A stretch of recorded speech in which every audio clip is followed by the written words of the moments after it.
Have you ever looked at your watch and wondered why it said quartz on it? Have you been too lazy to look it up on the internet or didn't really care about it until I just now said something? Are you too young to even own a watch that's not an Apple Watch? If you answered yes or no to any of those questions, then stay tuned because today we're talking about Quartz Crystals!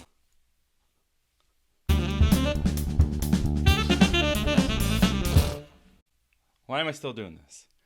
Hello, and welcome to What the What, the show about fun facts and a little bit of science. Quartz is a supernatural ability that can be channeled through a ring to help fight for the galaxy against Dark Helmet. No, that's Schwartz.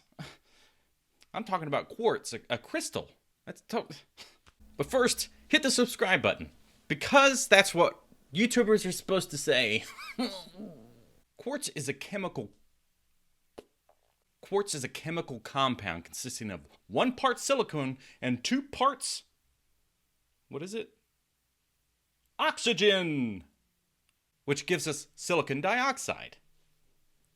It's actually one of the most abundant minerals found on the Earth's surface and one of the most useful surface things. And it's one of the most useful natural substances. Quartz is piezoelectric. And what does that mean, you might be asking? Well, stop interrupting me because this show is all about telling you, so just stay tuned. Basically, imagine yourself as a crystal. Hard and long. No! Basically, imagine yourself as a crystal. It's the holidays. You gotta go to family gatherings and wear clothes you don't want to wear because they're all itchy and scratchy. And then you gotta talk to family members you didn't even know were part of your family. And then your grandma comes up and grabs your little cheeks and says, "Oh, you're just the cutest little thing, and it hurts so much, and all you want to do is just rage and let out all your energy."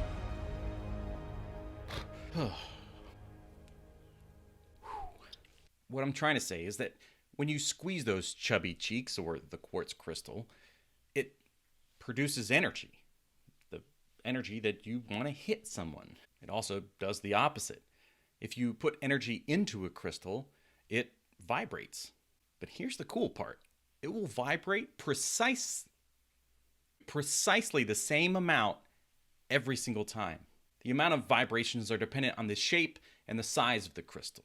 But each variant will always produce the exact same amount every single time. So if you have a coin shaped the size of a penny and it's going to do thousands of vibrations per second, it will do that every time you make it that exact same shape. They will all be the same.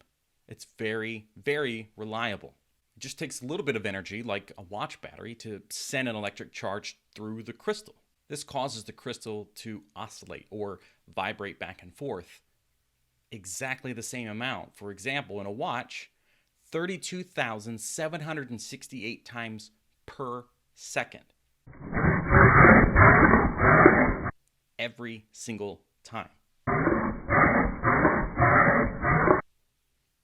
And I know what you're thinking. You're probably like, that's super cool technology that we probably didn't figure out until like the 1980s or something. Wrong! Try the 1880s, muchacho!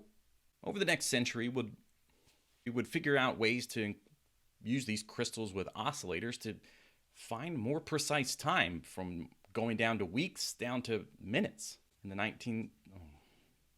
Going from massive machines with vacuum tubes all sticking out of them and high cost in the 1930s to a more refined, luxurious watch in the 1960s.